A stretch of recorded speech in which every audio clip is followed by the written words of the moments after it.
हरिओम। क्या मेरी आवाज मिल पा रही है?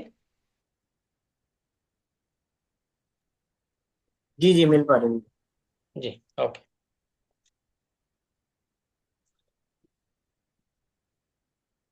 काफी लोग जुड़ चुके हैं और समय की व्यस्तता को देखते हुए, क्योंकि नवरात्रि का महोत्सव चल रहा है और कहीं ना कहीं लोग गरबों की तैयारी में व्यस्त हैं। कल माँ दुर्गा का आगमन होने वाला है, उसमें भी व्यस्त हैं। और जैसा कि नित्य जो दैनिक क्रियाएं हैं या जो संसार का चक्र है वो चलता रहेगा, और संसार के चक्रों में जो हमारी सोई हुई शक्तियां हैं उन्हें भी जगाना पड़ेगा। और सोई हुई शक्तियों को जगाने के लिए ही नवरात्रि का त्योहार हम बड़े हर्षोल्लास से मनाते हैं, और कई लोग 9 दिनों तक माँ की उपासना करते हैं अपनी सोई हुई शक्तियों को जगाने के लिए। तो हमारा भी आज का जो विषय है, इस 10वीं देवी अहिल्या राष्ट्रीय योग संगोष्ठी का, उसका विषय है सुप्त शक्तियों को जागृत करता योग। हर मनुष्य के अंदर कहीं ना कहीं शक्तियां भरी हुई है, और उसी पर हम आज सब मिलकर चर्चा करेंगे उस विषय पर। सभी अपने अपने विचार रखेंगे। तो जो भी नारी शक्तियां जो अतिथि पैनल में हैं वो जुड़ गई होंगी, मुझे जहां तक लगता है, और नहीं जुड़ी हैं तो जल्द से जल्द जुड़ने का प्रयास करें। हमारे साथ में आज के मुख्य अतिथि के रूप में डॉक्टर रीता शर्मा मैम हमारे साथ में जुड़े हुए हैं, जो कि योगाचार्य हैं, आयुर्वेदाचार्य हैं और व्याख्याता हैं। बीएससी बीएमएस पीएचडी योग दर्शन में, और भूतपूर्व भारतीय सांस्कृतिक शिक्षिका, भारतीय दूतावास टोक्यो जापान में भी अपनी सेवाएं दे चुकी हैं। जो कि भारत सरकार के द्वारा विदेशों में कुछ योग प्रशिक्षक या योग शिक्षिकाएं नियुक्त की जाते हैं, तो उनमें से मैडम एक हैं जिन्होंने भारतीय दूतावास टोक्यो में अपनी सेवाएं दी हैं।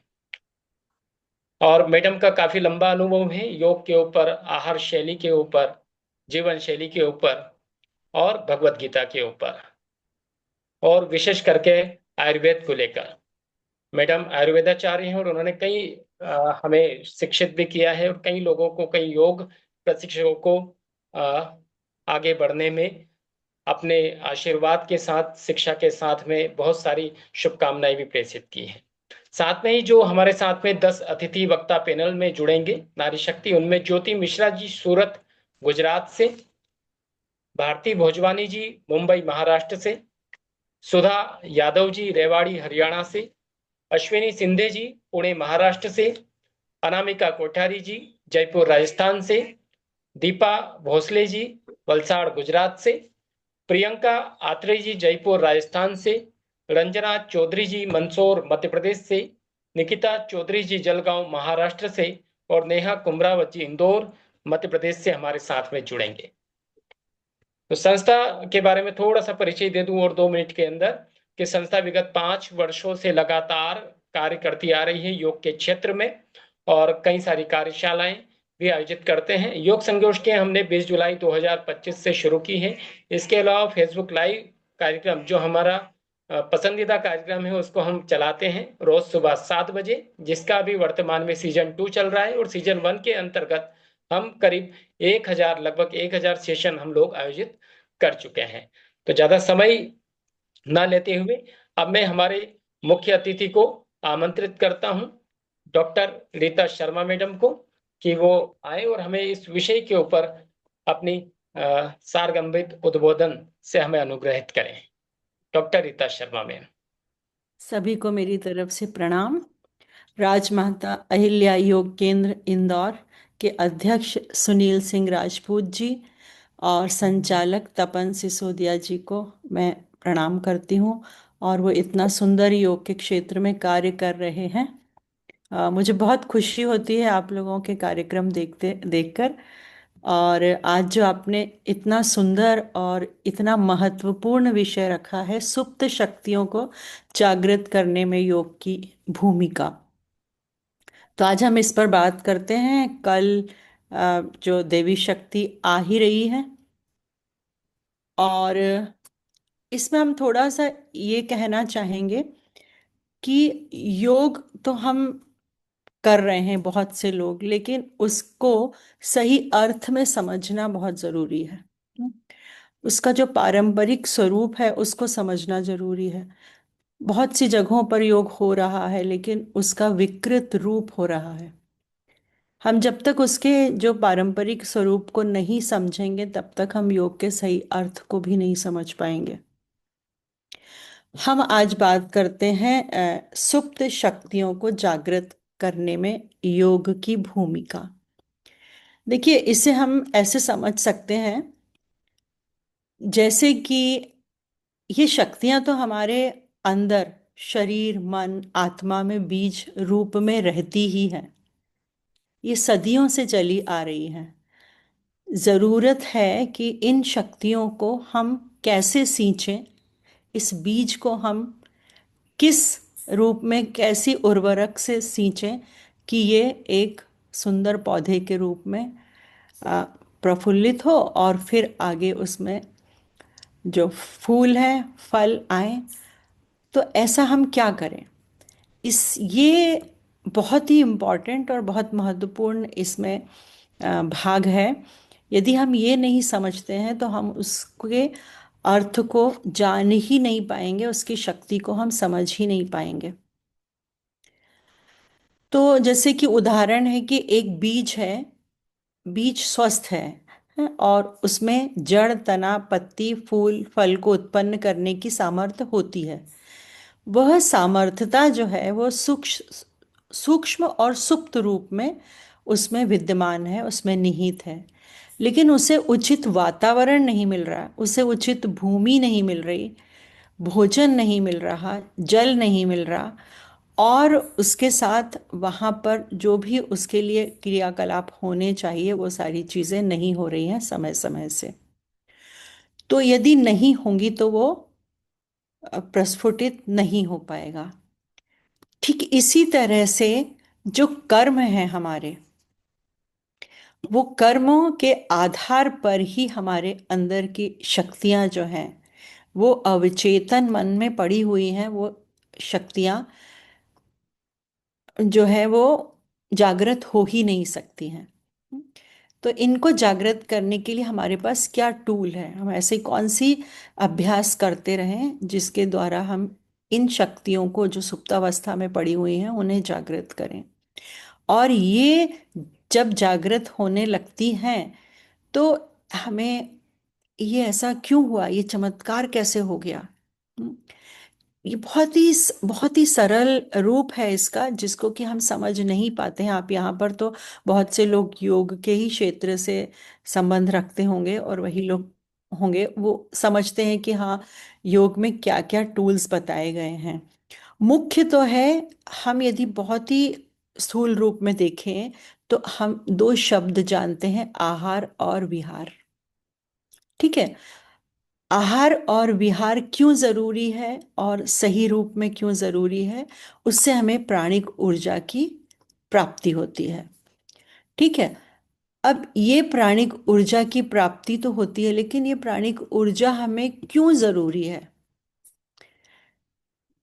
ये प्राणिक ऊर्जा हमें इसलिए जरूरी है कि जो हमारे अंदर सुप्तावस्था में वो बीज पड़े हुए हैं, उन्हें उस स्तर की प्राणिक ऊर्जा नहीं मिल पा रही थी, उस स्तर की ऊर्जा नहीं मिल पा रही है कि वो जो अंकुरित हो पाए।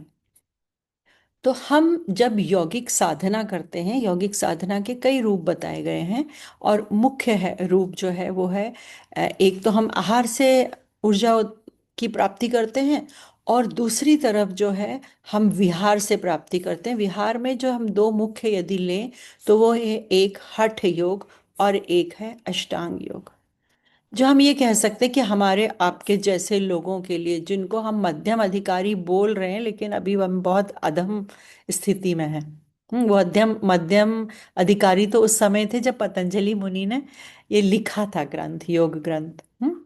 लेकिन ठीक है, हम यदि ये मान लें कि ये हम मध्यम अधिकारी हैं, तो हमें क्या साधना करनी है? हमें साधना करनी है अष्टांग योग की।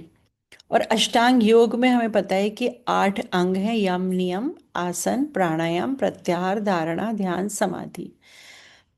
अब ये योग साधना ऐसा क्या करती है हमारे अंदर, जो ये जो सुप्त शक्तियां हैं ये जागृत हो जाती हैं। ये योग साधना प्राणिक ऊर्जा का वर्धन करेंगी, जिसको कि हम सकारात्मक ऊर्जा भी कहते हैं।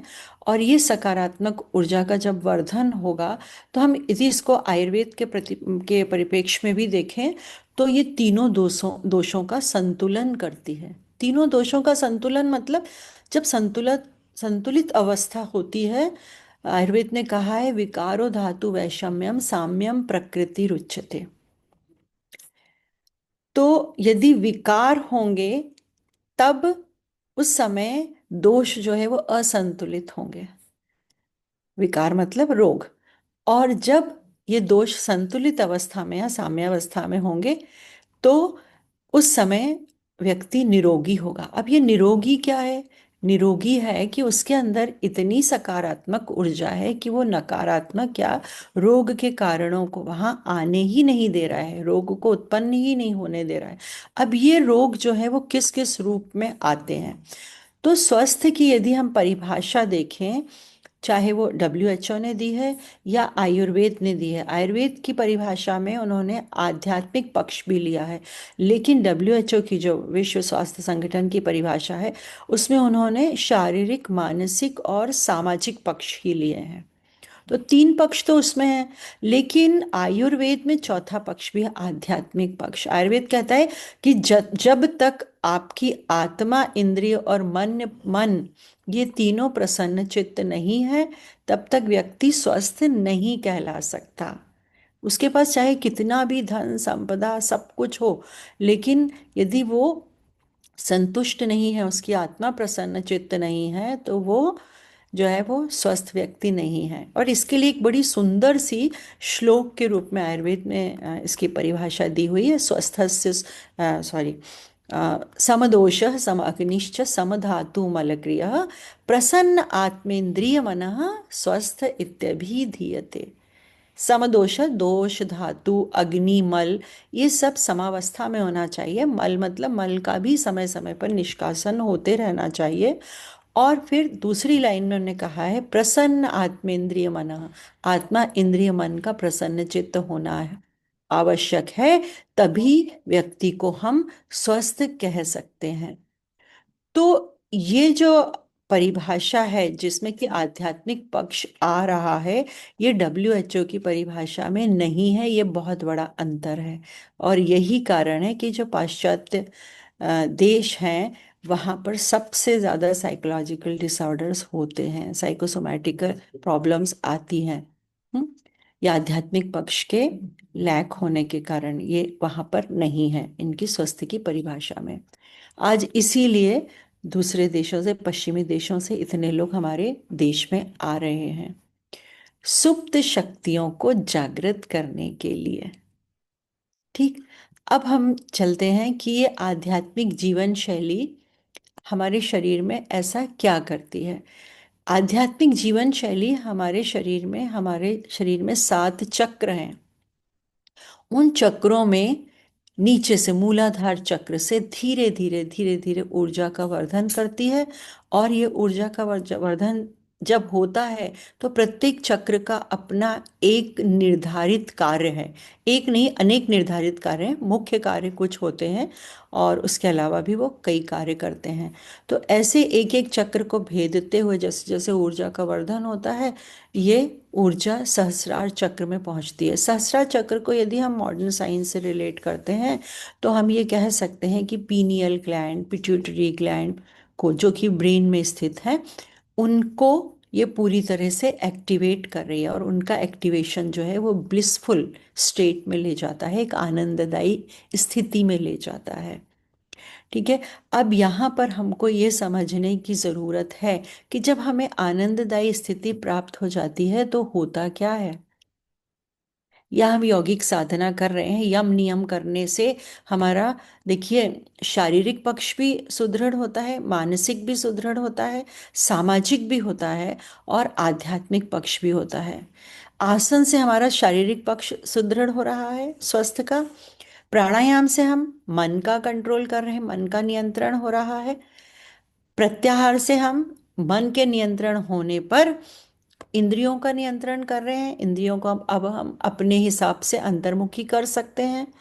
इंद्रियों के अंतर्मुखी होने पर, जब अंतर्मुखी हो गई तो वो यहाँ वहाँ भागना बंद कर देंगे, तो फिर उनको हम एक जगह से बांध सकते हैं। तो जो धारणा है देश बंध चित्तस्य धारणा, एक देश से उसको बांधना आसान हो जाता है।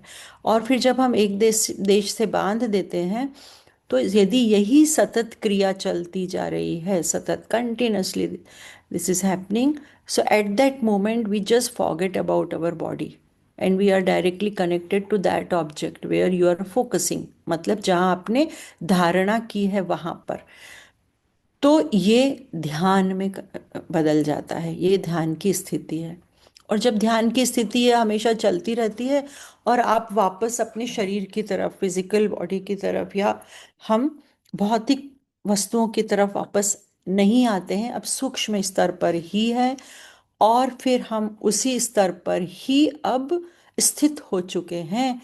तो वो स्थिति जो है वो मर्ज हो जाती है। हम्म? और ये जो मर्जिंग है, ये जो एब्जॉर्प्शन है, यही समाधि की स्टेट है। ये स्टेट कैसे आई? धीरे धीरे धीरे धीरे प्राणिक ऊर्जा जब बढ़ती गई, आपकी सकारात्मक ऊर्जा बढ़ती गई, तो ये स्टेट आती है। इस स्टेट के आने के बाद ही सिद्धियों की प्राप्ति होना शुरू होती है। और ऐसा पतंजलि मुनि जी ने योग दर्शन के जो तृतीय पाद है, तीसरा पाद विभूति पाद, उसमें बताया है कि धारणा, ध्यान और समाधि, ये तीनों जब आपस में हम एक साथ मिल जाते हैं, इनका मिलन जो है वो संयम कहलाता है। और जब हम किसी चीज में संयम करते हैं तो हमें सिद्धियों की प्राप्ति होती है। हमने ऐसा सुना भी है, जो भी आप लोग हनुमान जी की साधना करते हैं और हनुमान चालीसा पढ़ते हैं, सुंदरकांड पढ़ते हैं, तो आपने सुना होगा अष्ट सिद्धि नवनिधि के दाता। सुना है ना ऐसा? अष्ट सिद्धियां क्या हैं? अष्ट सिद्धियां हैं अणिमा, महिमा, लघिमा, गरिमा, है ना? इसके अलावा प्राप्ति, प्राकाम्य, इशित्व और वशित्व, ये अष्ट सिद्धियां हैं। और ये अष्ट सिद्धियां उन्हीं को प्राप्त होती हैं जिनका कि तप उस स्तर का है। जैसे कि हमने सुना है, हनुमान जी ने, जो सुरसा जी थी, उन्होंने जब हनुमान जी को अपने मुख में अब ले लिया, तो फिर वो कैसे निकले? अब कैसे निकले? इतना विशाल शरीर और कैसे बाहर निकले? तो हनुमान जी के पास वो सिद्धि थी, अणिमा सिद्धि, जिससे कि वो अणु रूप में हो गए, वो छोटे हो गए, और वो मुख से एक मच्छर के रूप में छोटे होके बाहर निकल आए। तो ये जो सिद्धियां हैं, इनकी प्राप्ति योग साधना के बाद ही होती है, उस स्तर के योगी को ही होती है। और वो कैसे होगा? वो अष्टांग योग के की अभ्यास करने से होगा। वो, यदि हम पतंजलि मुनि के समाधिपाद की बात करते हैं, तो चित्त वृत्ति निरोध जो है, उसमें भी अभ्यास और वैराग्य ही बताया है उच्च अधिकारियों के लिए। ये हम अष्टांग योग की बात कर रहे हैं, ये मध्यम अधिकारियों के लिए कर रहे हैं। लेकिन वो उच्च अधिकारियों की, जिनकी की पहले साधना उस स्तर की हो गई थी कि वो समाधि की स्थिति में पहुंचने वाले थे, लेकिन किसी कारण से कुछ कर्मों का ऐसा उनके कर्माशय में वो रह गया, जिसकी वजह से उनकी उस स्थिति पर मृत्यु हो गई। और फिर मृत्यु हुई तो क्योंकि उनके कर्म इतने पुण्य कर्म थे, तो उसके आधार पर उन्हें जो जन्म मिला, वो एक ऐसे वातावरण में मिला कि उन्हें सारी चीज जो है वहां पर सब सकारात्मक मिली। और उनकी थोड़ी सी साधना के बाद ही वो, थोड़ी सी साधना मतलब क्या साधना करनी पड़ी उन्हें, तब क्या करनी होगी, वो है अभ्यास और वैराग्य। तो अभ्यास और वैराग्य जो साधना है, वो उत्तम अधिकारियों के लिए, उच्च अधिकारियों के लिए है। और जो मध्यम अधिकारी हैं उनके लिए अष्टांग योग की साधना करना जरूरी है। तो ये दो तरह से साधन बताए हैं अष्ट सिद्धियों के। हम यहाँ पर बात कर रहे हैं सुप्त शक्तियों को जागृत करने, योग जागृत करता है। तो सुप्त शक्तियां जो हैं, ये जो जितनी भी हम अष्ट सिद्धि की बात कर रहे हैं, या हम यदि बात करें विभूतिपाद में, तो आपने देखा है विभूतिपाद में भी बहुत सी सिद्धियों के बारे में बात की गई है।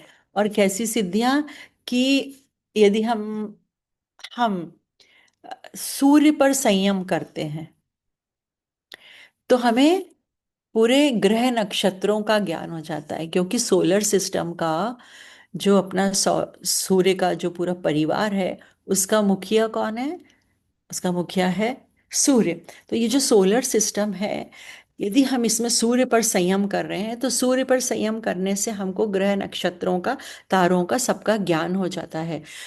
ये यही इसी को यदि हम अपने शरीर के परिप्रेक्ष्य में बात करें तो हम सुषुम्ना नाड़ी ले सकते हैं, हम पिंगला नाड़ी ले सकते हैं। और जब हम इस पर संयम करते हैं तो हमें अपने पूरे शरीर का ज्ञान हो जाता है।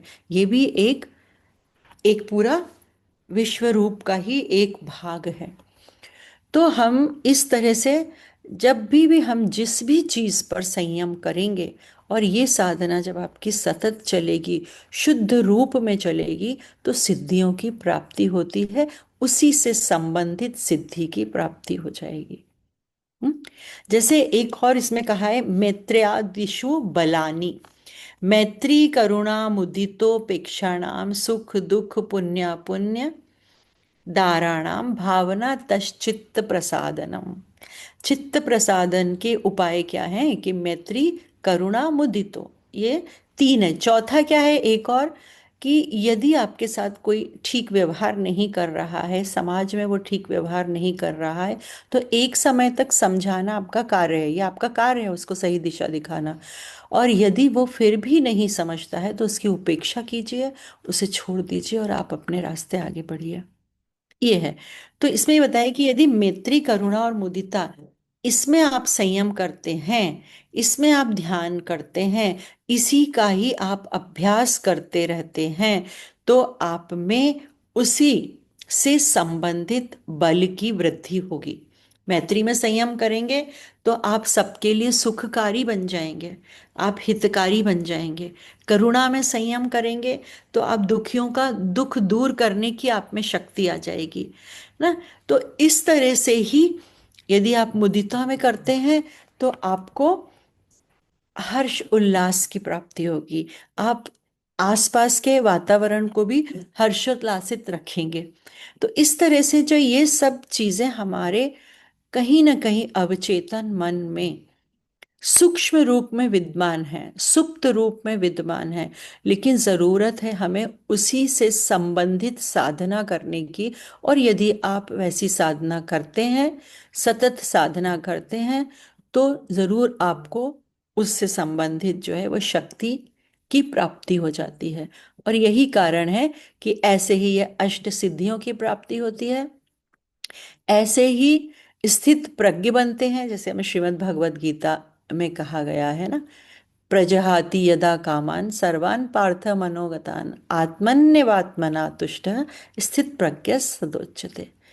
जो अपनी आत्मा से ही अपनी आत्मा में संतुष्ट है, ऐसा व्यक्ति जो है वो स्थित प्रज्ञ, उसकी प्रज्ञा स्थित हो चुकी है। जिसकी प्रज्ञा स्थित हो गई है, वो अब शक्ति को, उस ऊर्जा को अंदर कंजर्व कर रहा है, संग्रहित कर रहा है। उसकी ऊर्जा जो है वो निरर्थक नहीं जा रही है, वेस्ट नहीं हो रही है। और इस ऊर्जा का वो कहाँ इस्तेमाल करेगा? हम जैसे उसको यदि योग के, अष्टांग योग से या हम चक्रों की साधना से यदि उसको, उसका संबंध बिठाते हैं, तो धीरे धीरे ये ऊर्जा जो है वो चक्रों के भेदन में सहायक होगी। और इस तरह से सहस्रार चक्र तक वो ऊर्जा पहुंचेगी। और सहस्रार चक्र जो कि 1000 पंखुड़ियों वाला चक्र बताया गया है, यहाँ 1000 पंखुड़ी से मतलब ये नहीं है कि एक फूल खिल रहा है वहाँ और जिसमें 1000 पंखुड़ियाँ हैं, ऐसा नहीं। 1000 पंखुड़ी एक उपमा दी गई है। लेकिन हमारे, यदि हम मॉडर्न साइंसेस को रिलेट करते हैं, हमारे ब्रेन से रिलेट करते हैं, तो हमारे ब्रेन में बहुत सारी सेल्स हैं, कोशिकाओं से बना है। तो हर कोशिका जो है वो, उसको ऊर्जा की प्राप्ति होती है और हमारा ब्रेन जो है वो पूरी तरह से एक्टिव हो जाता है, एक्टिव होगा। और तीनों दोष जो हैं वो समावस्था में चलेंगे। तीनों गुणों में सत्व गुण की वृद्धि होगी इस सकारात्मक ऊर्जा से। और जैसे ही सत्व गुण की वृद्धि होगी, सकारात्मकता बढ़ेगी, तो हर सेल, हर कोशिका अच्छे से काम करने लगेगी। और हर कोशिका अच्छे से काम कर रही है तो व्यक्ति विवेकशील हो जाएगा, अच्छे बुरे का ज्ञान हो जाएगा, नकारात्मक चीजें बिल्कुल उससे हट चुकी हैं, अब पूरी तरह से सकारात्मक भाव आ जाएगा। और यही सकारात्मक भाव जो है वो उसको अ, सिद्धि की प्राप्ति कराता है, उसको सुप्त जो शक्तियां हैं उनको जागृत करने में सहायक होता है। तो यदि तपन जी कहीं टाइम का कुछ हो गया हो तो आप जरूर मुझे संकेत कर दीजिए। वो है मैडम समय, हाँ जी। अन्य वक्ता भी हमें सुनना। हाँ जी जी, हाँ जी, बिल्कुल, है ना। जी सो जी। बहुत धन्यवाद आप सभी का, बहुत आभारी हूँ मैं आप लोगों की कि आपने मुझे यहाँ समय दिया और मुझे बोलने के लिए अवसर मिला। जी धन्यवाद। जी, धन्यवाद। बहुत बहुत धन्यवाद मैम। हमारे साथ में थे रीता शर्मा मैम, जो उन्होंने हनुमान जी के माध्यम से हमारी जो सोई हुई शक्तियां हैं उनको जागृत करने के लिए उनकी जो अष्ट सिद्धियां उनके बारे में बताया, किस तरह से हनुमान जी ने समय रहते हुए संयम से भी काम किया।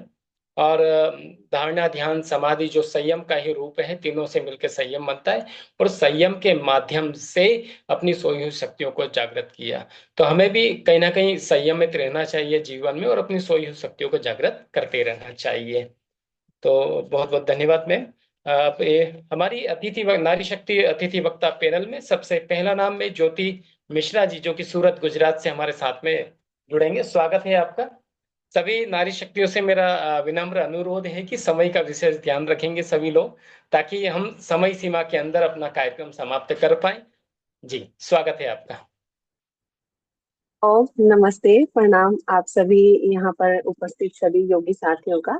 श्रद्धा, चूंकि समय सीमा है तो योग तो एक ऐसा विषय है जिस पर, जैसे कि रीता जी बोलते जा रहे थे, हम सुनते जा रहे थे, हम कहीं ना कहीं योग से जुड़े हुए हैं और हम योग को अपने जीवन में उतार रहे हैं, प्रचार प्रसार कर रहे हैं। तो थोड़ा समय में अपना, मैं बहुत सारा अनुभव और सब मैं कहना चाहूंगी। बहुत सारा तो रीता जी ने बता ही दिया है।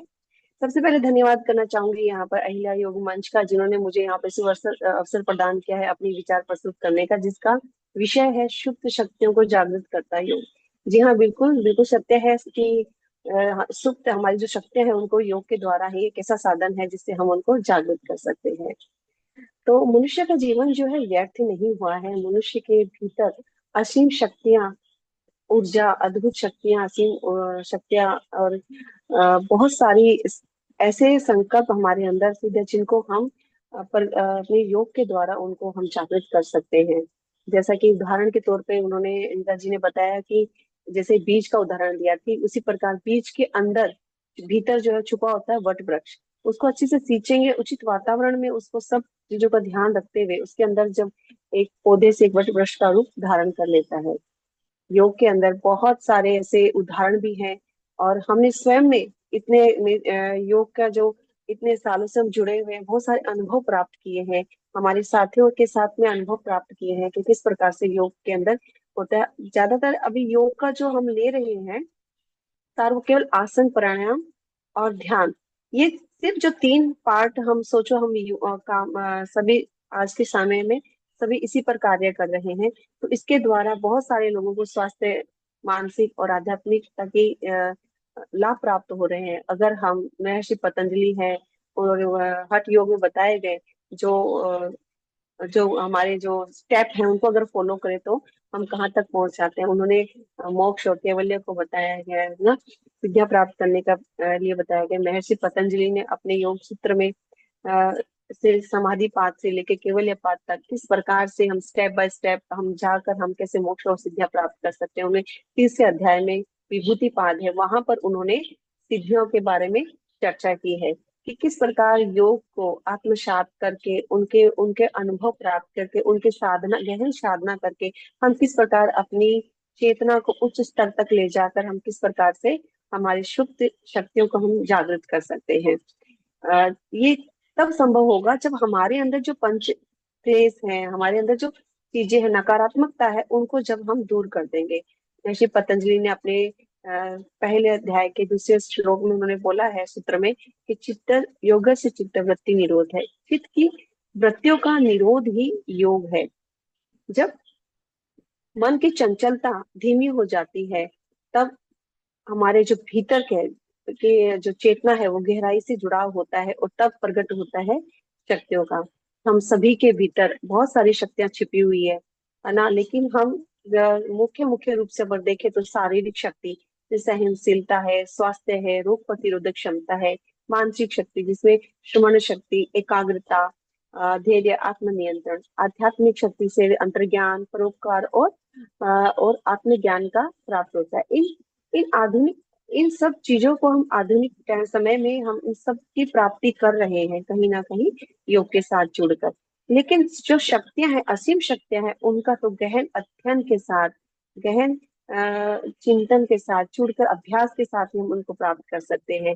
और आधुनिक विज्ञान भी मानता है कि मनुष्य का जो मस्तिष्क की कुल क्षमता का हम छोटा सा रूप प्रयोग में लेते हैं, बाकी तो सब सुप्त अवस्था में होता है। जैसा कि रीता जी ने बताया कि अभी हमारे मस्तिष्क का भी जो है सेल्स है, हम उनका कुछ ही प्रयोग हम कर पाते हैं। बहुत सारे सेल्स होते हैं, सारी ऊर्जा जब हमारी ऊपर ऊर्ध्वगामी जब हमारी ऊर्जा होती है, तब उन मस्तिष्क के हर एक सेल्स तक पहुंचती है। तब हम बहुत सारे जो है उनका अभ्यास हम अनुभव कर पाते हैं। योग साधना ही एक ऐसा साधन है, सर्वोत्तम साधन है, जो हमारी सुप्त शक्तियों को हम जागृत कर सकते हैं। जैसे आसन, जो इसमें कौन सा आसन आता है, प्राणायाम से प्राण शक्ति को संतुलित करके मन को स्थिर कर सकते हैं। ध्यान से मन को एकाग्र करते हैं, अंतर्ज्ञान बढ़ता है और भीतर की चेतना से हमारा जुड़ाव होता है। कहीं कहीं पे कुंडलिनी साधना की भी चर्चा की गई है कि हमारे शरीर के अंदर 3.5 घेरे में कुंडली सुप्त अवस्था में जागृत होती है। हम केवल प्राण शक्ति से अनुलोम विलोम प्राणायाम, हमारी ईड़ा पिंगला नाड़ी में, सुषुम्ना नाड़ी में हम संचालित करके हम किस प्रकार से हमारी कुंडलिनी को जागृत कर सकते हैं। इसके लिए हमको हमारा बेस्ट, हमको हमारा अभ्यास, ये सब हमको योग में देना होता है। तब जाके हमें सिद्धियां प्राप्त होती है। सिद्धियां प्राप्त हमारी जो शक्तियां हैं, अंदर की शक्तियां, वो ऐसे ही आप केवल एक नाक से सांस लिया, दूसरे से छोड़ दिया, ध्यान आपका नहीं है और शरीर चल रहा है, मन कहीं और पे स्थान पे है, इसी प्रकार आप आसन कर रहे हो, वो सिर्फ शरीर को लचीला बना रहा है, उसको स्वस्थ कर रहा है। आपके सांस इस नाक से लिया, उस नाक से छोड़ रहे हो, वो एक समय के लिए आपके जो संतुलन, जैसे कि अभी हमने सुना कि हमारे सम दोष होते हैं, हमारी जो ऋतुएं होती है उनको बैलेंस करता है। आप सोचो, हम योग के सिर्फ 3 पार्ट को यूज कर कर हम अपने स्वास्थ्य की शक्ति को बढ़ा रहे हैं, हमारी मस्तिष्क की शक्ति को बढ़ा रहे हैं, है ना, हमारे आध्यात्मिकता की चेतना को हम उस तरफ को ले जा रहे हैं। अगर हम इसके अभ्यास को निरंतर इसके अभ्यास को अगर हम करें, तो किस प्रकार से हम शक्तियों का प्रयोग कर सकते हैं। ऐसे बहुत सारे उदाहरण हैं, जैसे हनुमान जी का उदाहरण दिया, ऐसे महाभारत में हम संजय जी का उदाहरण दे सकते हैं, जिन्होंने दिव्य शक्ति प्राप्त की थी। आज आप मुझे सुन पा रहे हो, मुझे देख पा रहे हो, मैं आप लोगों को अपने विचार प्रस्तुत कर पा रही हूँ, लाइव देख पा रही हूँ। ये आज हमारे सामने ये चीज है, लेकिन ये महाभारत में हो चुकी है। उन्होंने दिव्य दृष्टि से, योग से उन्होंने संजय जी जो थे, दशरथ को पूरा महाभारत का वृतांत उन्होंने सुनाया था। तो अभी हम जैसे उदाहरण के इस टाइम पे अगर हम देखें, मैं ज्यादा समय नहीं लूंगी क्योंकि समय सीमा से हम बंधे हुए हैं, और योग ऐसा सब्जेक्ट है कि हम इसमें अथाह सागर, हम जितना बोले उतना कम है। बोल सकते हैं घंटे घंटों, पूरा दिन निकल जाए, और सुनने में अच्छा भी लगता है। जैसे हम रीता जी को सुन रहे तो समय का सीमा का पता ही नहीं चला। उदाहरण आधुनिक युग के, जैसे ये तो हनुमान जी हैं, है ना, संजय जी जो महाभारत का मैं बता रही हूँ, ये तो हो चुके हैं, हमने सिर्फ उनको देखा है। आज हम अष्टांग योग पढ़ रहे हैं, आज हम हठ योग पढ़ रहे हैं। वो सब क्या है, उनके अनुभव है, लिखे हुए अनुभव है उनके, कि उन्होंने अनुभव किया, उनको लिखा, और हम लोग उनको पढ़ रहे हैं, सुन रहे हैं। ठीक है, जैसे कि हठ योग के बहुत सारे वो लेखक हुए, जैसे कि स्वामी स्वात्मानंद जी हैं, गहन संहिता, ये महर्षि गहन है, योग सब संहिता है, ये सब में अनुभव, योग पद्धति, उन सब में अपने अनुभव लिखे हुए हैं। महर्षि पतंजलि ने भी अपने इसमें अनुभव लिखे और बताया कि हम साधारण मनुष्य, हम किस प्रकार से स्टेप बाय स्टेप चल के हम भी उनको प्राप्त कर सकते हैं। उदाहरण के तौर पे मैं यहाँ पे कुछ हमारे जो ऋषि मुनि हुए हैं, उनके जिन्होंने तप से और योग के गहन अध्ययन से असाधारण शक्तियों को प्राप्त किया है, उनमें से मैं आधुनिक काल में जैसे देव रहा बाबा, यूपी में देवरा बाबा का, अगर आप यूपी से जुड़े हुए हैं तो उन्होंने आपने नाम सुना होगा। वो उनको नदी किनारे मंच पर, वो लकड़ी के मंच पर रहते थे, तो उनको जमीन पे किसी ने चलते हुए नहीं देखा। और उनका जो जन्म है, उनको किसी का अभी तक जन्म का नहीं पता है, लेकिन उनका जो निर्वाण है, उनका जो शरीर उन्होंने त्याग किया, वो 1990 में उन्होंने अपने शरीर का त्याग किया था, देव योगिनी एकादशी के दिन। उनको उन्होंने योग में एक शक्ति को उन्होंने जागृत कर रखी थी, जिसका नाम खेचरी मुद्रा को उन्होंने साध लिया था। खेचरी माने ख यानी आकाश, और चर यानी आकाश में चढ़ने वाला, विचरण करने वाला, है ना। तो उनके दर्शन के लिए हमारे बहुत सारे पॉलिटिशियन सेलिब्रिटीज भी गए हैं, जिसमें से मैं नाम आपको बताना चाहूंगी। डॉक्टर राजेंद्र प्रसाद जी है, इंदिरा गांधी जी, राजीव गांधी जी, और हमारे ये लालू यादव जी उनके दर्शन के लिए पहुंचे हुए हैं। और इसी प्रकार उदाहरण मैं महर्षि अरविंद जी का देना चाहूंगी, जिनके बहुत सारे योग संस्थान हैं जिनको हम देख रहे हैं। उन्होंने भी अपने साधारण साधारण से जीवन से गहन साधना करके अलौकिक चेतना का अनुभव किया, और योग के माध्यम से अपनी सीमित चेतना को दिव्य चेतना से जोड़ सकते हैं, ऐसे हम सबको उन्होंने बताया। स्वामी विवेकानंद जी के बारे में आपको सब पता है, शिकागो धर्म सभा में उनका भाषण आज भी योग का एक बहुत ही योग शक्ति जागृत का एक अच्छा खासा उदाहरण है, कि किस प्रकार से उन्होंने शिकागो में भारत को रिप्रेजेंट किया। उनके अद्भुत स्मरण शक्ति, वाक शक्ति और आत्मबल योग के द्वारा उन्होंने प्राप्त किया। ये जो हमारे परमहंस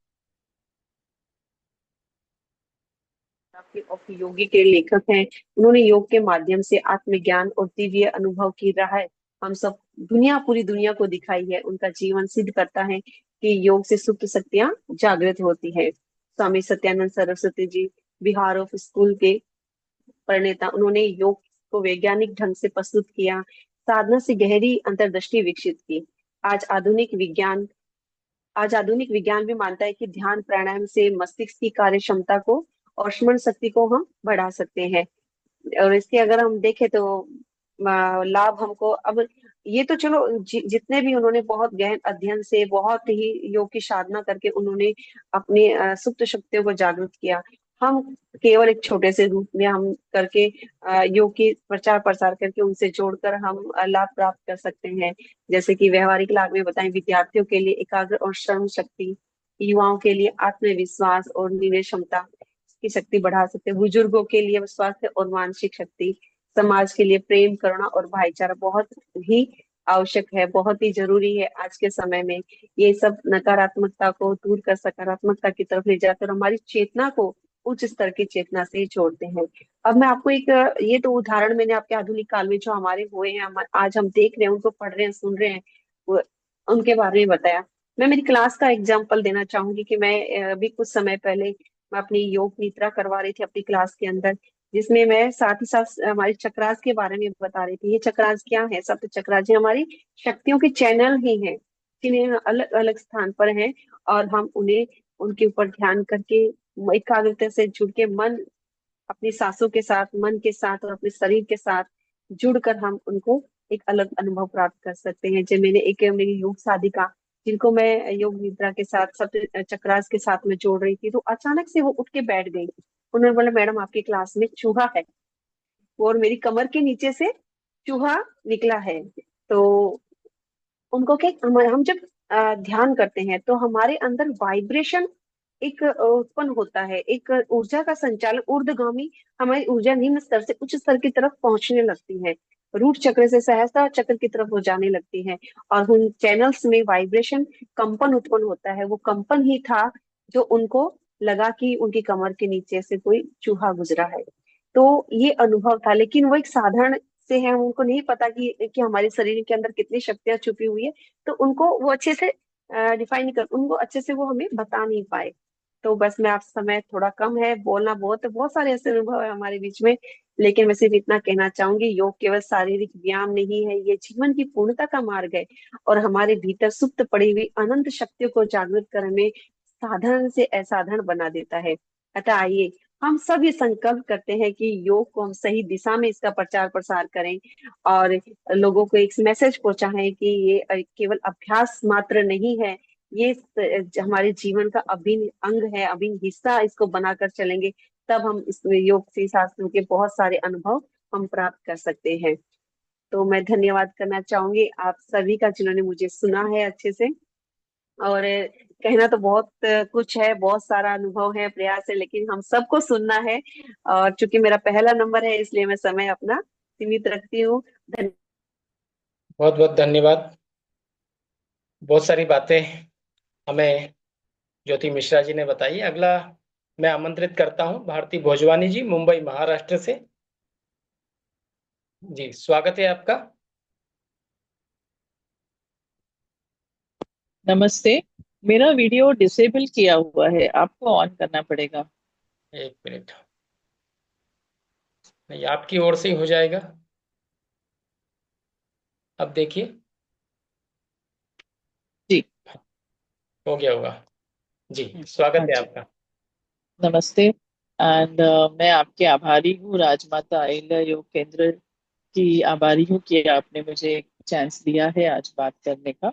जो ये सुप्त शक्तियां हैं, अगर मैं आपको बताना चाहूँ अपना एक्सपीरियंस, बिकॉज सी नॉलेज तो आप सबने बहुत ऑलरेडी दे दी है, तो आई थॉट कि मैं अपना एक्सपीरियंस शेयर करूँ।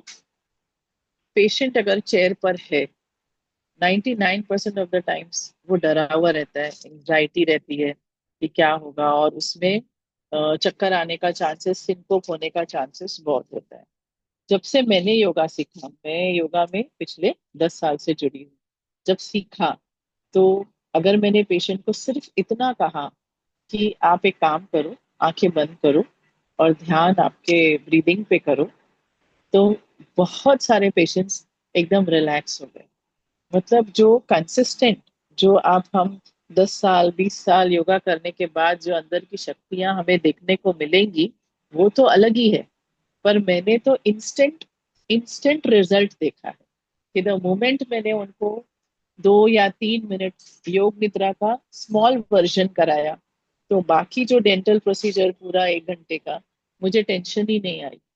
वरना इसके पहले जब मैं किसी को इंजेक्शन दे रही हूँ, पहले मैं स्वयं घबराती थी कि अब इसको चक्कर नहीं आ जाए, नेगेटिव थॉट, अब ये मुझे परेशान करेंगे, सुई कहीं और नहीं लग जाए।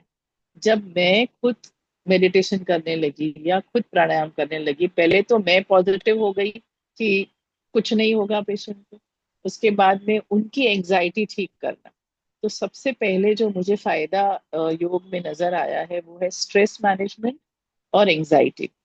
हर हर इंसान के शरीर में अंदर सारी शक्तियां हैं, लेकिन उन्हें पता नहीं है कैसे मैनेज करना है। And small children, young generation, and चाहे हम लेडीज भी कहें, जब तक लेडी 50 इयर्स की नहीं हो रही है, योगा की वैल्यू नहीं करती है। थोड़ा सा शरीर ज्यादा हो गया तो चलो जिम चली गई, 8-10 किलो कम कर दिया, बैक टू नॉर्मल।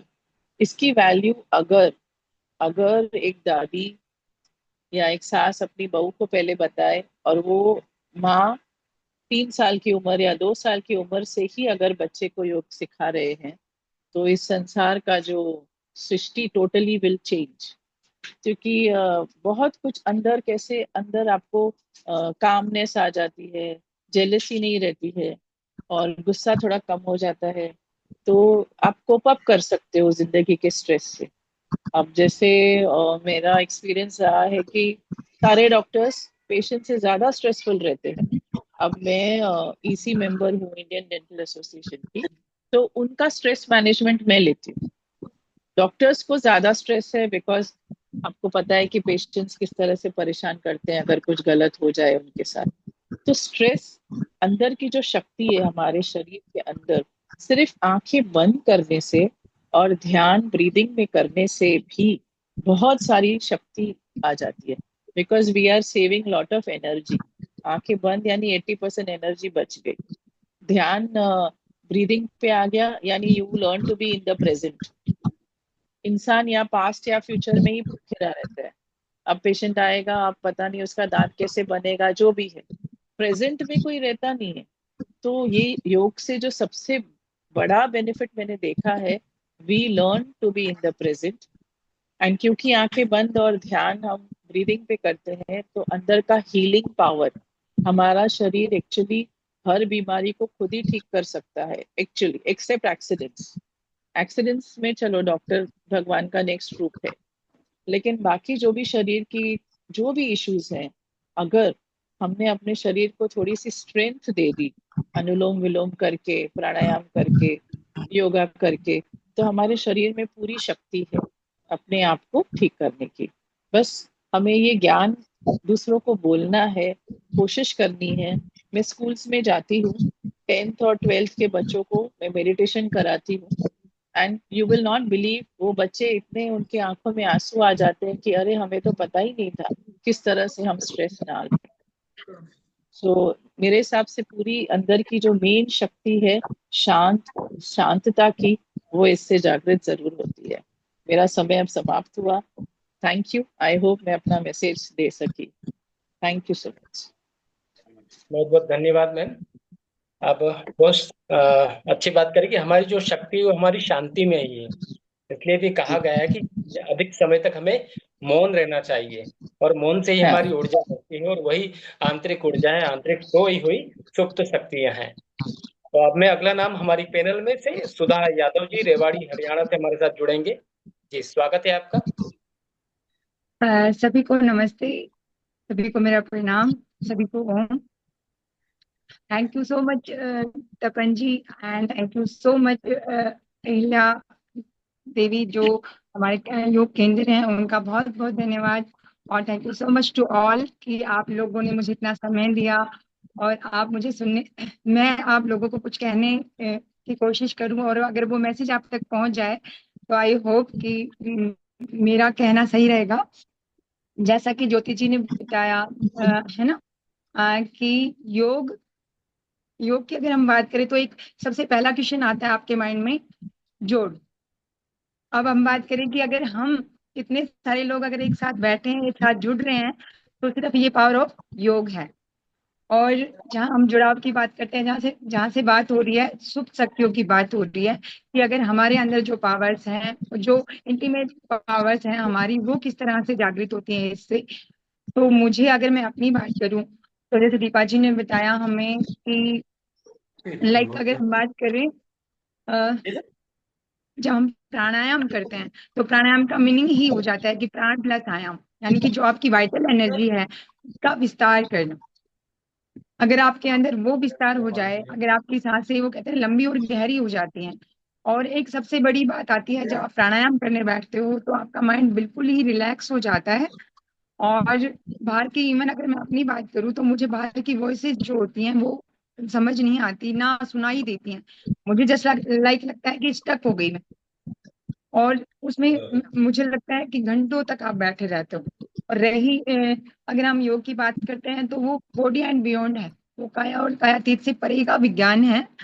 और अगर हम अभी की हम बात करें, तो वो किस तरह से हम लोगों को कनेक्ट कर पा रहा है, वो चीज हम अभी कोरोना टाइम में भी देख चुके हैं, कि जिन जिन लोगों ने प्राणायाम का सहारा लिया, जिन जिन लोगों ने योग किया, वो अपने अंदर की जो पॉजिटिविटी थी उसको बाहर ला पाए, और जो नेगेटिविटी थी उसको रिमूव करके और पॉजिटिविटी को इंक्रीज करके, और अपना पूरा मतलब जो बॉडी हेल्थ है आपकी, उसको मेंटेन कर पाए, और वो ऐसी महामारी में भी अपने आप से सरवाइव कर पाए। तो योग एक ऐसी चीज है, एक ऐसी विधा है कि अगर हम इसका गुणगान करने लगे तो शायद शायद सारा टाइम ही निकल जाएगा। और तपन जी ने हमें बहुत लिमिटेड टाइम दिया है, कि लाइक 5 to 7 सेकेंड्स या मिनट्स अगर हम बात करें, तो उसका ज्यादा समय ना लेते हुए मैं सिर्फ इतना ही कहना चाहूंगी कि thank you so much to all. और योग करते रहिए, निरोग होते रहिए। कहते हैं योग योग एक योगी के लिए तो मोक्ष का मार्ग हो सकती है, एक खिलाड़ी के लिए ऊर्जा का स्रोत हो सकता है, एक रोगी के लिए औषधि का काम करता है, और जो हमारे संत हैं, जो हमारे योगी हुए हैं, उनके लिए मोक्ष और मुक्ति का मार्ग है। Thank you so much, thank you so much too. बहुत बहुत धन्यवाद। हमारे साथ में सुधा यादव जी रेवाड़ी हरियाणा से थे।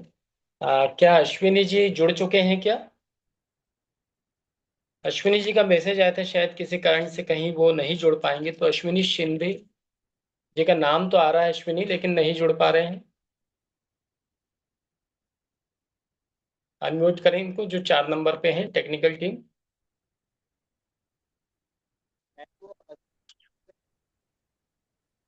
अश्विनी जी हैं क्या? चलिए, हम ज्यादा समय न लेते हुए हम आगे की ओर बढ़ते हैं। अगर अश्विनी जी जुड़ेंगे तो हम उनको आखिरी में जोड़ने का प्रयास करेंगे। अनामिका कोठारी जी हमारे साथ जुड़े हुए हैं जयपुर राजस्थान से। जी, स्वागत है आपका। नमस्कार आप सभी को। Thank you so much Tapan जी, जो मौका आज आपने दिया उसके लिए मैं बहुत ही ज्यादा खुशनसीब हूँ कि मैं इतने बड़े योगीज के बीच में आज बैठी हूँ। और कुछ सालों पहले मैंने आपके साथ में सेशन किया था जो कि बहुत ही अच्छा रहा था। वहीं से मेरी योग की जर्नी शुरू हुई है, अगर मैं आपको बताऊं तो। क्योंकि वो मेरा फर्स्ट लाइव सेशन था, उसके बाद से मेरा काम चलता गया और मैं आगे बढ़ती गई और आज आप सभी के बीच में हूँ। तो आप सभी ऑलरेडी इतने एक्सपीरियंस्ड है, लेकिन मैं भी अपना एक्सपीरियंस शेयर करना चाहूंगी इस पर। सबसे पहले मैं बताना चाहूंगी कि मैं योग में वर्ल्ड रिकॉर्ड होल्डर हूँ, 2 लिम्का रिकॉर्ड होल्डर हूँ और मैं India book of records holder हूँ। मैं जब 13 इयर्स की थी तब से योग की प्रैक्टिस कर रही हूँ और पिछले 5-6 सालों से मैं योग सिखा रही हूँ। तो ये मेरे लिए बहुत ही गर्व गर्व की बात है कि आज मैं यहाँ पे हूँ। तो अगर हम बात करें सुप्त शक्तियों की, तो उसमें मुझे लगता है कि सबसे पहली चीज तो ये है कि अगर हम जो लाइफस्टाइल अभी जी रहे हैं उसको समझते हुए पहले हमें अपने आप को जानने की जरूरत है। क्योंकि अगर हम अपने आप को ही नहीं जान पा रहे हैं तो सुप्त शक्तियों की जो बात है वो तो काफी आगे हो जाती है। दूसरा चीज ये होता है कि जो हमारे बड़े बड़े योगीज रहे हैं, लाइक जैसे मैंने सुना है कि जब हम हमारी जो यात्रा होती है योग की वो छूट जाती है और फिर हम जब नया जन्म लेते हैं तो हमारी वो यात्रा वहीं से शुरू होती है। तो मुझे लगता है कि इतनी बड़ी चीज है कि हम इसके बारे में अगर बात करें तो बहुत छोटी बात हो जाएगी। क्योंकि जो बड़े बड़े योगीज हुए वो इसको इतना तप करते आए हैं, अपने आप को वो इतना इम्प्रूव करते आए हैं और धीरे धीरे उन्होंने इन शक्तियों को हासिल कर लिया और वो अपने जीवन में काफी कुछ कर गए। जैसे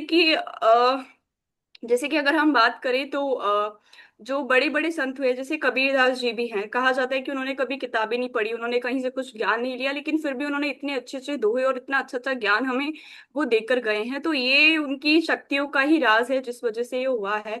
दूसरी चीज मैं यह कहना चाहूंगी कि जितने भी लोग, अगर आज के टाइम की हम बात करें तो सुप्त शक्तियों पर ना जाते हुए अगर वो नॉर्मली प्राणायाम को भी अपने जीवन का हिस्सा बना ले तो वो उनके लिए बहुत बड़ी बात हो जाएगी। क्योंकि वो सबसे जरूरी है कि हमारे जो पंच तत्व है या जो पंच प्राणी, अगर हम उनको भी बहुत अच्छे से ऑब्जर्व कर पा रहे हैं, यानी कि हम उनको भी समझ पा रहे हैं, तो वो भी हमारे जीवन को एक तरीके से अच्छा बनाने में काफी ज्यादा फायदेमंद है। तो बेसिकली कि अगर आप इस तरीके से योग को करते हैं, जैसे आपने पहले अपने पंच तत्वों पर ध्यान दिया, पंच प्राणों पर ध्यान दिया, फिर धीरे धीरे आप जैसे अष्टांग योग को समझते हैं, यम नियम आसन प्राणायाम, ये सब चीजों को समझते हुए जब आप आगे बढ़ते हैं तो प्रॉपरली जो योग का ज्ञान है वो आप समझ पाते हैं। बेसिकली अगर हम जो बात करें आज के समय की, वो ये है कि हमें अपने शरीर को स्वस्थ रखना सबसे ज्यादा जरूरी है। तो उसके लिए आसन हमें रोज करने चाहिए।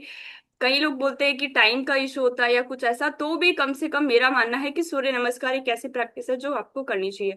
सूर्य नमस्कार अपने आप में बहुत ही ज्यादा फायदेमंद होता है और कहा जाता है कि जब बच्चा 8 साल का होता है तब से उसको, अगर हम 8 से 12 साल का जो टाइम पीरियड है, अगर हम उसको उस समय पे योग कराते हैं तो वो बहुत ही ज्यादा फायदेमंद होता है। क्योंकि वो बच्चे के अंदर वो चीज डेवलप हो जाती है, जैसा कि फिर वो धीरे धीरे उसके साथ चलती जाती है। और अगर हम उसको बुरी चीजें दिखाएंगे, बुरी चीजें सिखाएंगे, तो वो चीजें उसके साथ लाइफ टाइम चलेगी। तो ये चीज जरूरी है कि अगर हम बच्चों में ही ये चीज डाल दें, उनको ही ये चीजें समझा दें, तो हमारा जो आगे आने वाला जीवन है या जो भी हमारी पीढ़ियां है वो बहुत ही अच्छे से अपने जीवन को समझते हुए इस चीज को कर पाएंगी। तो हमारे जो 7 चक्र हैं उसमें जैसे कि मूल आधार चक्र, जिसको कि बेस माना जाता है हमारे शक्तियों को जागृत करने के लिए। तो मूल आधार चक्र क्या होता है? जब हम अपने जीवन की जो चीजें हैं, यानी कि जितनी भी बाहर दिखाई देने वाली चीजें, इंद्रियां हैं, जब हम उन पे संयम कर लेते हैं, उनको समझ लेते हैं, तो अपने आप ही वो चीज आपके लिए फायदेमंद हो जाती है। तो मेरा ये मानना है कि आप सारी शक्तियों पर ना जाकर सिर्फ अगर आप एक शक्ति पर ध्यान देंगे या किसी एक पॉइंट पर फोकस करेंगे तो आप उस चीज को बहुत ही अच्छे से कर पाएंगे। पहला जैसे कि मूल आधार चक्र है जो कि हर एक का बेस है। तो अगर आपने उस बेस को समझ लिया तो काफी बड़ी बात है, काफी अच्छी चीज है। वो हमें उस पर भी अगर हम ध्यान करते हैं तो वो हमें उस लेवल पर लेकर जाती है। क्योंकि हम उस तरीके से अगर देखें तो हम उस लेवल पर नहीं पहुंच पाएंगे जैसे कि जो लोग साधना करके पहुंचते हैं। अगर 7 चक्रों की हम जागृत करने की बात कर पाए तो वो आज के समय में मुझे नहीं लगता कि पॉसिबल है, क्योंकि घर गृहस्थी के जीवन में रहते हुए हम उस चीज को नहीं कर पाते हैं।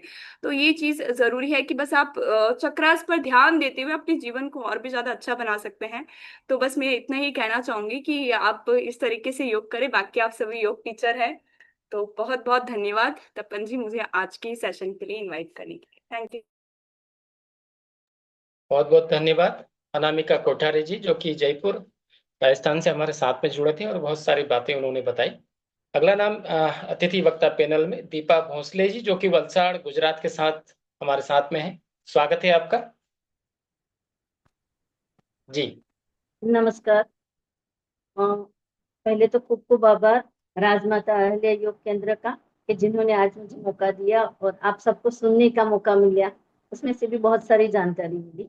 मैं पिछले 5 साल से योगा करवा रही हूँ और मुझे भी यही लगता है कि एट प्रेजेंट आप अभी नॉर्मल लाइफ में कैसे अपने जीवन को योग के द्वारा सुचित शक्तियों को कैसे बाहर निकाल सके। जैसे कि पहले बताया रीता जी ने कि इतने सारे योग सब कुछ हम लोगों ने पढ़ा है, सब कुछ है, लेकिन एट प्रेजेंट आप किसी एक चीज को पकड़ के लेके चलिए। फॉर एग्जाम्पल कि आपको प्राणायाम करना है, आसन करना है, तो उसमें आप पहले सूर्य नमस्कार, जिसमें इन्होंने बताया, तो मैं अपने क्लास में सूर्य नमस्कार ही उसको भी फोकस करती हूँ कि भाई रोज आप 12 सूर्य नमस्कार कीजिए, तो एटलीस्ट आपका पूरा बॉडी मेंटेन रहेगा। उसके आप आगे जाके कि आप 12 सूर्य नमस्कार कर पाए, नॉर्मली रोज रूटीन में आपका हो गया, तो आप प्राणायाम पे जाइए कि आपको प्राणायाम एक एक करके सीख के फिर उसके ऊपर फोकस करना है। मैं एक्चुअली हॉस्पिटल में एडमिट हूँ, तो फॉर एग्जांपल हमारे यहाँ ऐसा होता है, जैसे डॉक्टर ने बताया कि मैं खुद ही एंजाइटी फील करती हूँ, तो हमारे यहाँ जो पेशेंट को ऑपरेशन थिएटर में ले जाया जाता है, कोरोना काल में हम सब ने प्राणायाम पे कितना महत्व दिया। ऑक्सीजन की वैल्यू सबको पता चल गई, तब ऑक्सीजन कितना महंगा मिल रहा था, मिल ही नहीं रहा था। ये सब जब प्राणायाम को लेके करने लगे तो सबको पता चला कि नहीं, प्राणायाम की वजह से अपना ऑक्सीजन खूब लेवल बढ़ा सकते हैं। सब पेशेंट को हम लोगों ने अनुलोम विलोम करवाया, स्पेशली ट्रेनिंग दी, तो सबको पता चला कि नहीं, प्राणायाम से हम लोग बच सकते हैं। योग का महत्व उसके बाद बहुत ज्यादा बढ़ गया। गुजरात में तो आप अभी देखने जाओ तो सब मोहल्ले में योग क्लास चल रहे हैं और बहुत लोग बहुत अच्छे से चला रहे हैं। बहुत अच्छी बात है, सबको बहुत नॉलेज है, सब है, लेकिन अपनी शक्तियों को हम लोग कैसे बाहर निकालें, अपनी बॉडी को कैसे मेंटेन रखें। हम फिजिकली मेंटली सारे स्ट्रेस सबको आते हैं, सबकी लाइफ में स्ट्रेसफुल होती ही है, लेकिन वो स्ट्रेस, वो एंजाइटी कैसे हम लोग कम कर पाए योग के माध्यम से। तो वो एक योगी है कि योग की वजह से ही हम लोग कम पार कर पाते हैं। योग की वजह से ही मैं आज अपने हॉस्पिटल लाइफ, योगा की लाइफ, सब कुछ अच्छे से मैनेज कर पा रही हूँ। और पिछले 5 साल से मुझे नहीं लगता कि इतना सारा कोई स्ट्रेस आया कि उसकी वजह से मैं कुछ छूट गया या फिर नहीं कर पाई, क्योंकि योग है जो हमें 5 बजे उठाता है। पहले हम लोग इतने 5 बजे उठ के नहीं करते थे, अब नॉर्मल लाइफ में भी सब लोग को पता चल गया कि नहीं, जल्दी उठो, मंत्र जाप का महत्व पता चल गया। स्वामी विवेकानंद का उन्होंने बताया कि स्वामी विवेकानंद की मेमोरी शक्ति कितनी अच्छी थी, तो रामकृष्ण परमहंस कि जो इतने पढ़े लिखे नहीं थे, लेकिन योग की वजह से उनकी सारी सब कुछ उनको याद रहता था, उन्होंने सारी इंद्रिया को कंट्रोल किया था, कैसे पावर ये किया था। ये दोनों को देख के हमें ऐसा लगता है कि इतने सारे पढ़े लिखे हैं, फिर भी हम लोग स्वामी विवेकानंद, रामकृष्ण परमहंस को फॉलो करते हैं। और मंत्र जाप का महत्व आज के मैंने सब युवा लोगों को देखा तो सब लोग एक महाराज है, उनके लिए बोल रहे हैं, मैं उनका नाम भूल गया। अच्छा, ते महाराज नाव काय, वो उनके उन्होंने भी ये बताया, प्रेमानंद जी महाराज। हाँ, तो प्रेमानंद जी महाराज को सब लोग सुन रहे हैं, लेकिन मंत्र जाप का महत्व सिखाया रामकृष्ण परमहंस ने। हम लोग मंत्र जाप भी करते हैं तो भी हमारे मन को शांत कर पाते हैं। योग भी वही है कि आप अनुलोम विलोम कीजिए, कपालभाति कीजिए, तो सारी अपने अंदर रही सुसुप्त शक्तियों को हम लोग जागृत कर पाएंगे और अपने शरीर को, अपने मन को और अपने आत्मा से जुड़ पाएंगे। योग अपने मन से अपने आत्मा को जुड़ने का नाम ही योग है और उसी से ही हमारे शरीर की सारी सुषुप्त शक्तियां बाहर निकलेगी। थैंक यू तपन जी, आपने हमें मौका दिया, और राजमाता अहल्या योग केंद्र का खूब खूब आभार। बहुत बहुत धन्यवाद दीपा भोसले जी, जो वलसाड़ गुजरात के साथ में थे। और हर कोई यही बोल रहा है कि मौका हमने दिया, मौका हमने नहीं दिया हुआ है किसी को भी। ये सब योग के माध्यम से हम लोग जुड़ रहे हैं। और ये हमने जब शुरू किया था, आज से 5 वर्ष पीछे में जाऊं, थोड़ा सा समय लूंगा 2 मिनट का। जब 21 जून 2020 आई थी, हमने एक योग यात्रा शुरू करी कि लोगों को जोड़ा जाए। हमने आपस में ही चलाने तो फिर फेसबुक लाइव कार्यक्रम चलाए, और उसके माध्यम से आप लोग जुड़े हुए हैं। हमने नहीं जगाई किसी की शक्तियां, वो शक्तियां सब में थी।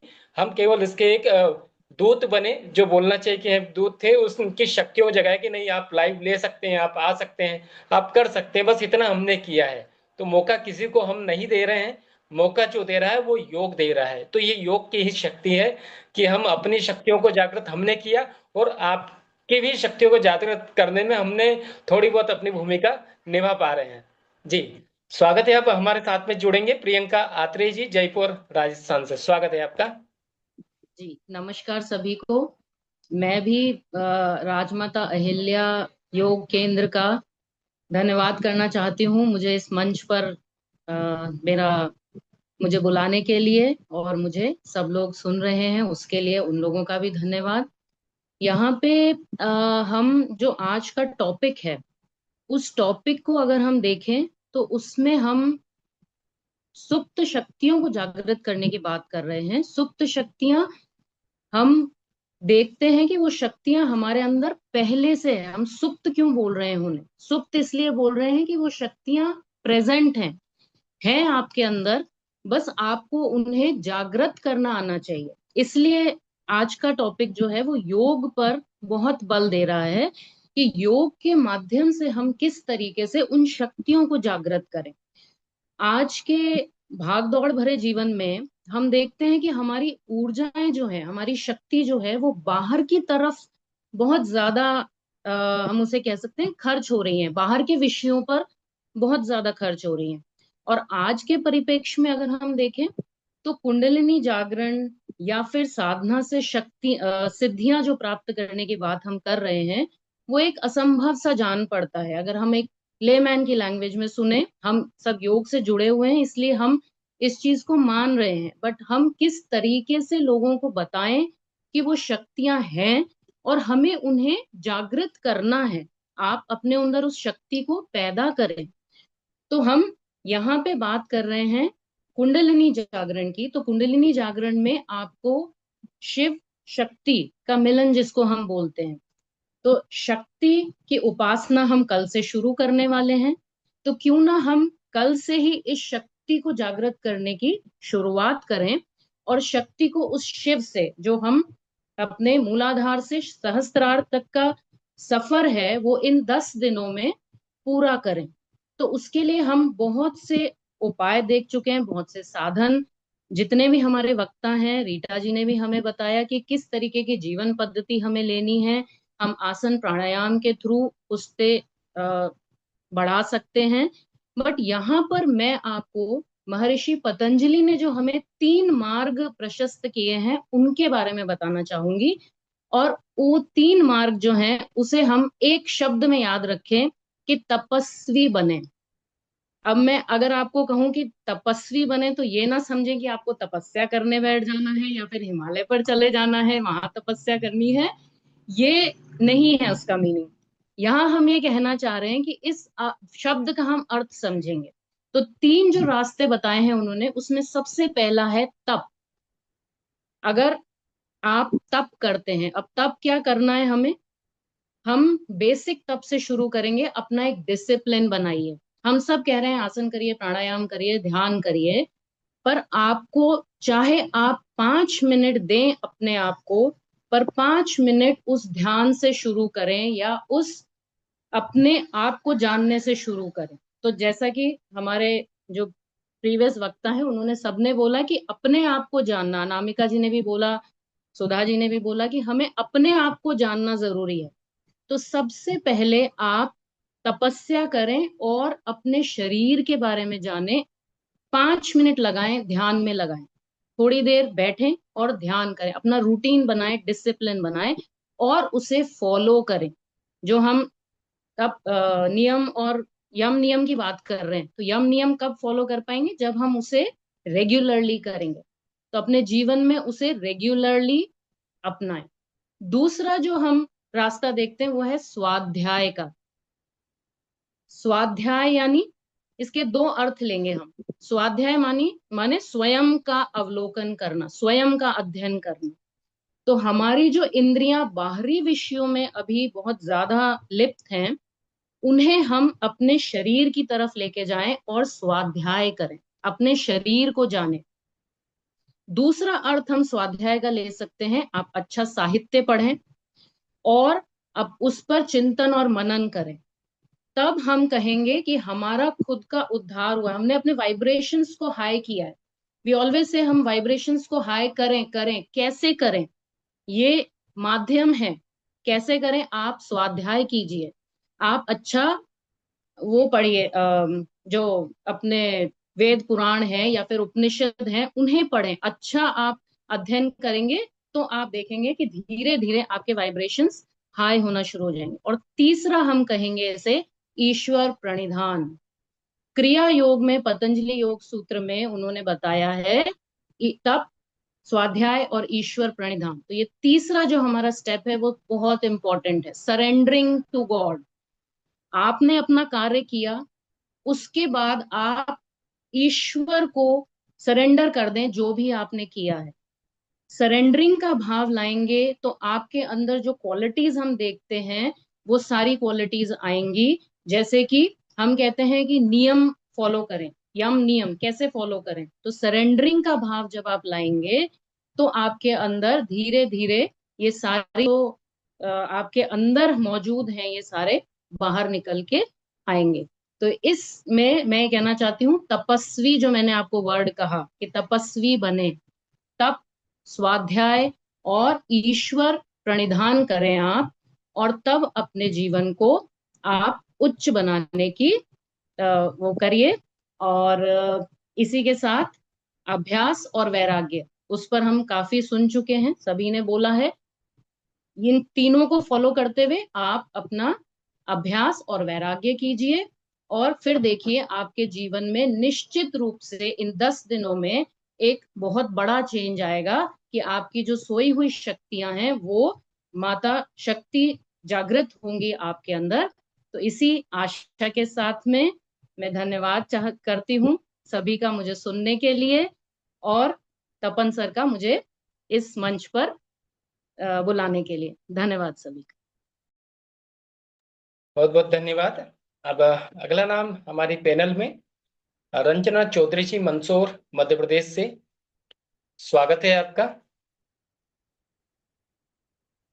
जी सर, सभी को नमस्ते, सभी को बहुत बहुत धन्यवाद। बहुत अच्छा बोला है सभी ने, क्योंकि मेरा पहला ही सेशन हो गया है तो मुझे बोलने का मौका मिल रहा है। राजमाता अहिल्या अहिल्या योग केंद्र के सभी मेंबर्स को दिल से मैं आभार और धन्यवाद देती हूँ। सभी प्रवक्ता और साथियों को मैं मेरा नमस्ते और प्रणाम मैं करती हूँ। आज का योग है सुप्त शक्तियों को जागृत करने वाला विषय। मैं उस पर अपने विचार रखना चाहती हूँ। योग केवल शरीर को स्वस्थ और निरोगी बनाने का उपाय नहीं है, बल्कि यह हमारे भीतर छुपी हुई अनंत शक्तियों को जगाने का मार्ग भी है। हम सबके अंदर असीम ऊर्जा और सार्थक मौजूद है, लेकिन व्यवस्था और व्यस्तता, तनाव, आलस्य के कारण यह शक्तियां सभी दबी हुई रहती है। नियमित योग और प्राणायाम से, ध्यान और अभ्यास से हमारा शरीर सशक्त होता है, मन एकाग्र और शांत होता है तथा आत्मबल बढ़ता है। यही अभ्यास हमारी स्मरण शक्ति को, सोचने की क्षमता को और आत्मविश्वास को मजबूत करता है। श्रीमद् गीता में भी कहा है, योग कर्मसु कौशलम, अर्थात योग हर कार्य को कुशल एवं कुशल बनाने की कला है। योग वह साधन है जो हमारी छुपी हुई मानसिक शक्तियों और शारीरिक आत्मबल को, क्षमताओं को पहचानते और उन्हें विकसित करने में मदद करती है। इसलिए योग हमें केवल योग ही समझना, व्यायाम न समझे, बल्कि जीवन एक जीवन शैली माने। प्रतिदिन योग अभ्यास करने में हमें सुप्त शक्तियों को जागृत करने की एवं सुखी जीवन, सफल जीवन को योग करना होता है। सभी योग करे और निरोग रहे। मैं इतना सही बोलना चाहती हूँ क्योंकि मेरा पहला है ही चांस है। अब मैं बोलती रहूंगी तो मुझे सब कुछ आएगा। सभी ने पहले बहुत अच्छा बोला है, उसके लिए मैं धन्यवाद देती हूँ। तपन सर को भी मैं धन्यवाद करती हूँ। बहुत बहुत धन्यवाद। और अगला नाम निकिता चौधरी जी, ये भी कहीं शायद किसी इमरजेंसी के कारण उपस्थित नहीं हो पाएंगे। अगला और लास्ट नाम जो पैनल में है, नेहा कुमरावत जी हमारे साथ जुड़ेंगे इंदौर मध्य प्रदेश से। जी स्वागत है आपका।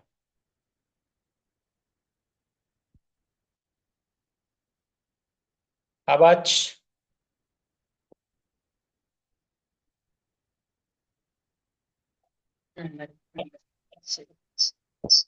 आप सभी को मेरा प्रणाम। सर्वप्रथम हम सभी एक बार गायत्री मंत्र से हमारा सेशन स्टार्ट करेंगे। मेरी बात मैं अपनी हर बात गायत्री मंत्र से ही चालू करती हूँ, तो आज भी मैं शुरुआत गायत्री मंत्र से ही करना चाहूंगी। तो आप सभी कमर सीधी करें और एक बार मेरे साथ गायत्री मंत्र बोलें, उसके बाद हम स्टार्ट करते हैं। ओम भूर्भुवः स्वः तत्सवितुर्वरेण्यं भर्गो देवस्य धीमहि धियो यो नः प्रचोदयात्। तो सर्वप्रथम तपन सर का बहुत बहुत धन्यवाद, जिन्होंने मुझे यहाँ बोलने का चांस दिया। और ये जो अभी मैंने गायत्री मंत्र बोला, ये सद्बुद्धि का मंत्र होता है। और आज जो हम बात करने जा रहे हैं, सुप्त शक्तियों को जगाता है योग। तो सुप्त शक्तियों को जगाने के लिए जिस तरह से योग काम करता है, वैसे ही गायत्री मंत्र जो काम करता है, हमारी बुद्धि को सद्बुद्धि की ओर लेकर जाता है। जब तक हमारे अंदर सद्बुद्धि नहीं आएगी तो हम सुप्त शक्तियों को तो छोड़ो, अभी जो हम हैं, अभी हम स्वयं ही जागृत अवस्था में नहीं है। अभी हमारे में से कोई भी ऐसा नहीं होगा जो अपनी जागृत अवस्था में है। अभी हम अपने आप को नहीं समझ पा रहे हैं, तो हमारे अंदर जो सोई हुई शक्तियां है उसे कैसे जगाएंगे।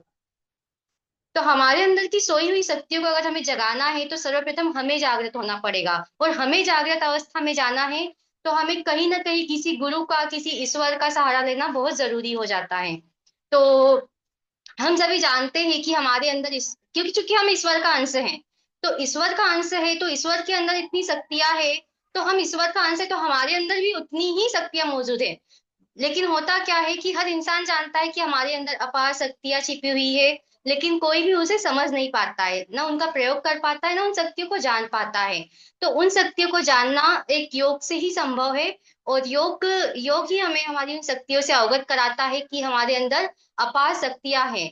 सुप्त शक्तियों का अर्थ होता है कि वो शक्तियां जो हमारे अंदर है तो सही, बट हम उन्हें जान नहीं पा रहे, जो अभी सक्रिय अवस्था में हमारे अंदर नहीं है।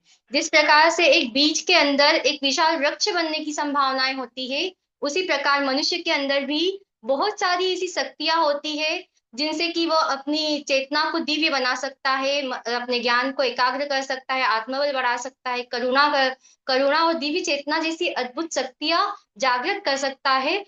तो ऐसी ही शक्तियों को जगाने की प्रेरणा हमें योग देता है।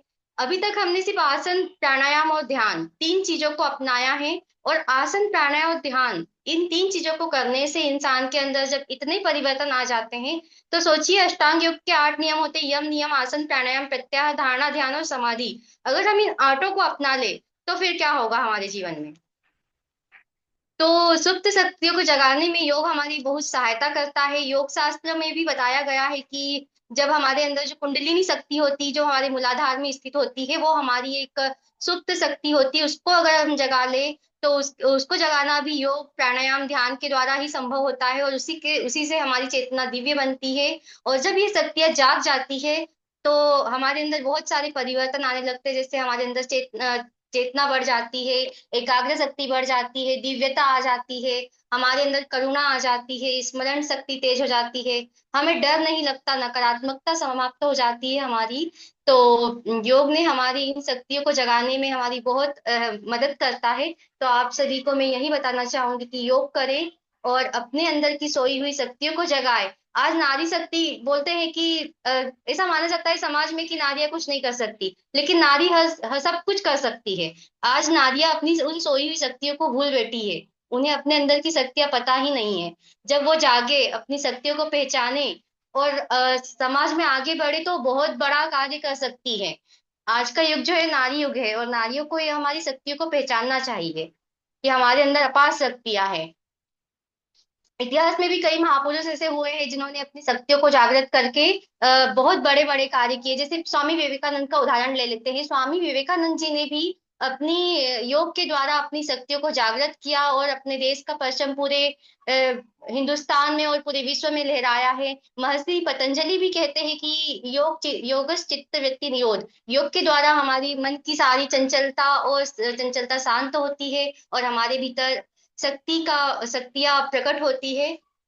तो इसी प्रकार मैं कहना चाहूंगी कि योग केवल स्वास्थ्य ही नहीं, हमारी सुप्त शक्तियों को भी जगाता है। और अंत में मैं यही कहना चाहूंगी कि हम सबके भीतर अपार शक्तियां हैं और इन्हीं अपार शक्तियों के द्वारा योग खोल देता है। तो आइए योग को अपनाकर हम अपनी सुप्त शक्तियों को जागृत करें और अपने जीवन को आनंदमय बनाएं।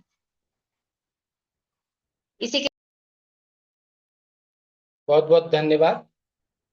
नेहा कुमरावत जी, जो कि इंदौर मध्य प्रदेश से थे। इस तरह से बहुत सारे अतिथि वक्ता नारी शक्तियों ने बहुत अच्छी अच्छी बातें इन्होंने बोली। और कल नवरात्रि है, इसी उपलक्ष्य में हमने आज का जो विषय रखा था, हमारी 10वीं देवी अहिल्या राष्ट्रीय योग संगोष्ठी विचारों का मंथन, जहां पर हम सभी के विचार सुनते और एक मंथन निकालते कि इसका आखिर में ये विषय रखा क्यों गया है। तो कल नवरात्रि है और नवरात्रि का शुभारंभ कल से होने वाला है। 9 दिनों की जो शक्तियां जागृत करने, कई लोग शक्तियां जागृत करेंगे, वो कोई अंधेरे में करेगा, कोई उजालों में करेगा। तो हम भी क्यों ना अपनी शक्तियों को जागृत करें, और सबसे अच्छा माध्यम हमारे पास में जो है वो योग है। तो अब मैं ज्यादा समय ना लेते हुए हमारे अध्यक्ष उद्बोधन के लिए हमारे संस्था के अध्यक्ष सुनील सिंह जी राजपूत जी को आमंत्रित करता हूं। जी, स्वागत है। जी, सभी को मेरा प्रणाम, दादर वंदे मातरम। हमारे आज के जो मुख्य वक्ता है डॉक्टर रीता शर्मा मैम को मैं प्रणाम करता हूं, और समस्त भारत से जुड़ी समस्त नारी शक्तियों को अतिथि वक्ता के रूप में जो जुड़े हैं सभी को प्रणाम, और सभी श्रोतागण और सभी योग के विदुषियों।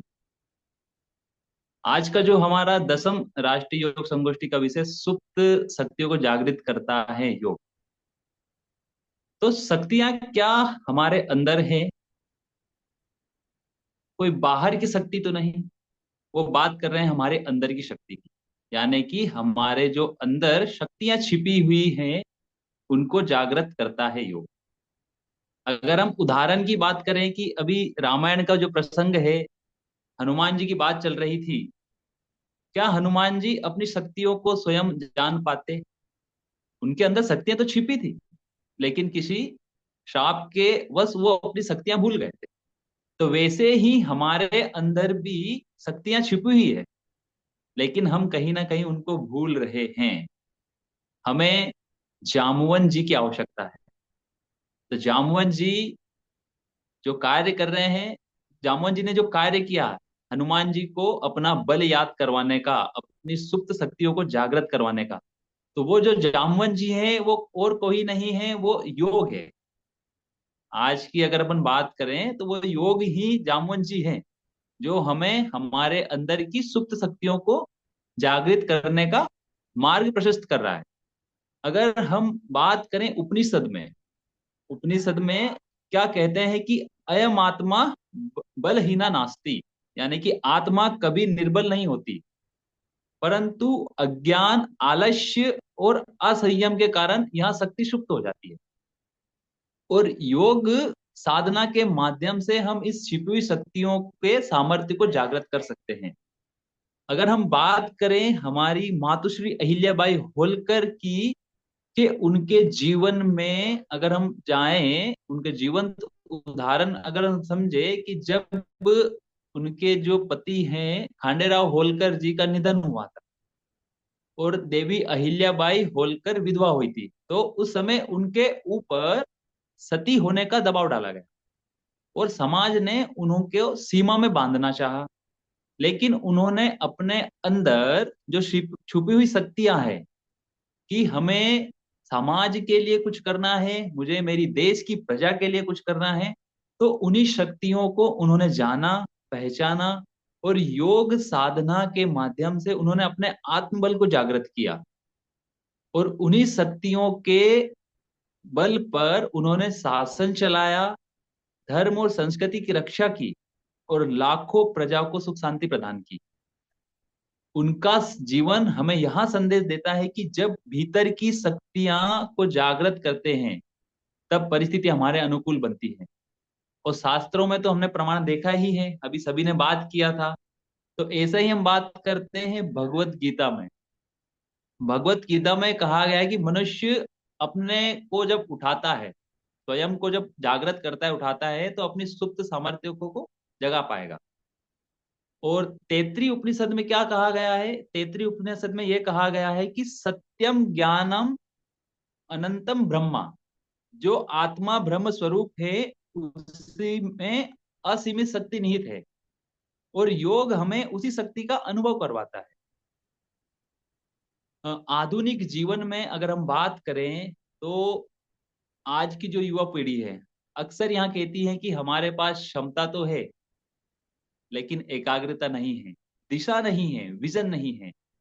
तो ऐसी जो युवा पीढ़ी है उनको एक नई दिशा देने के लिए योग मार्ग सबसे सरल साधन है। तो योग हमें एक नई दिशा प्रदान करेगा, हमारे अंदर एक दिव्य शक्ति उत्पन्न करेगा और साथ ही साथ हमारी जो सफलता है, आत्मविश्वास है और नेतृत्व की क्षमता, इसका विकास करेगा। इसलिए हम कह सकते हैं कि योग केवल रोग मुक्ति का साधन नहीं है बल्कि आत्मशक्ति को जगाने का साधन है। जिस प्रकार बीज में पूरा वृक्ष छिपा होता है उसी प्रकार हमारे भीतर अनंत शक्तियां छिपी होती है और योग उस बीज को अंकुरित करने का कार्य करता है। तो आइए हम सभी मिलकर यहाँ संकल्प लें कि योग को केवल व्यायाम का आसन तक सीमित ना करें बल्कि इसे अपने जीवन का मार्ग बनाएंगे, तभी सुप्त हुई शक्तियां जागृत होगी और व्यक्ति और समाज और राष्ट्र का निर्माण होगा और हम इस पथ पर आगे बढ़ेंगे। इन्हीं शब्दों के साथ मैं अपनी वाणी को विराम देता हूं। जय अहिल्या, जय योग, जय नारी शक्ति। बहुत बहुत धन्यवाद। सभी को थोड़ा सा बताना चाहूंगा कि हम जो योग संगोष्ठियां अभी लगातार हर रविवार को शाम को 7 बजे कर रहे हैं, मातोश्री देवी अहिल्याबाई होलकर की 300वीं जयंती के अवसर पर, 30वीं शताब्दी जयंती अवसर पर हम लोग इनको संगोष्ठियों का आयोजन कर रहे हैं और इस पूरे वर्ष हमने नारी शक्ति वर्ष को घोषित किया हुआ है और योग संगोष्ठियों में भी और फेसबुक लाइव दोनों कार्यक्रमों पर भी हम नारी शक्ति को ही लगातार आमंत्रित करते जा रहे हैं और यहाँ योग संगोष्ठियां लगातार चलती रहेगी। और विशेष धन्यवाद जो कि हमें अभी ऑनलाइन जुड़े हुए हैं, तो ये भी एक तरह की शक्ति है और इस शक्ति के लिए हमें जो सहयोग दिया हुआ है हमारे प्रायोजक हैं योग पिलर्स, जो कि प्रेगनेंसी योगा ट्रेनिंग का एक महत्वपूर्ण स्थान है इंदौर मध्य प्रदेश के अंदर। तो जो भी प्रेगनेंसी योगा के लिए ट्रेनिंग लेना चाहे वो योग पिलर से संपर्क कर सकते हैं। साथ में ही आज के हमारे मुख्य अतिथि रीता शर्मा मैडम का भी मैं बहुत बहुत धन्यवाद करता हूं। साथ में ही पैनल में उपस्थित समस्त नारी शक्ति, ज्योति मिश्रा जी सूरत गुजरात से, भारती भोजवानी जी मुंबई महाराष्ट्र से, सुधा यादव जी रेवाड़ी हरियाणा से, अश्विनी सिंधे जी पुणे महाराष्ट्र से, अनामिका कोठारी जी जयपुर राजस्थान से, दीपा भोसले जी वलसाड़ गुजरात से, प्रियंका आत्रे जी जयपुर राजस्थान से, रंजना चौधरी जी मंदसौर मध्य प्रदेश से, निकिता चौधरी जलगांव महाराष्ट्र से और नेहा कुमरावत जी इंदौर मध्य प्रदेश से समस्त नारी शक्तियों का मैं बहुत बहुत आभार और धन्यवाद करता हूं कि उन्होंने अपना अमूल्य समय निकाला और आज की जो योग संगोष्ठी को सफल किया। साथ में ही समस्त श्रोताओं को भी जो इस हमारी संगोष्ठी में जुड़े, उनका भी संस्था राजमाता अहिल्या योग केंद्र इंदौर की ओर से मैं तपन सिसोदिया बहुत बहुत आभार व्यक्त करता हूं कि उन्होंने भी अपने व्यस्त समय में से अमूल्य समय निकाला योग संगोष्ठी के लिए। साथ में ही हम फिर अगली बार जो योग संगोष्ठी लगातार हम लोग चला रहे हैं, अगली बार पुनः मिलेंगे अगले रविवार ठीक 28 सितंबर को। क्योंकि नवरात्रि का महोत्सव है, इसलिए वो संगोष्ठी दोपहर में 12 बजे की जाएगी और नए विषय के साथ में फिर हम आपके साथ में नए योग अतिथियों के साथ में, नए मुख्य अतिथि के साथ में हम पुनः जुड़ेंगे। तब तक के लिए आप सभी स्वस्थ रहें, मस्त रहें, आनंद में रहें। जय अहिल्या, जय योग, जय हिंद, जय नारी शक्ति। धन्यवाद।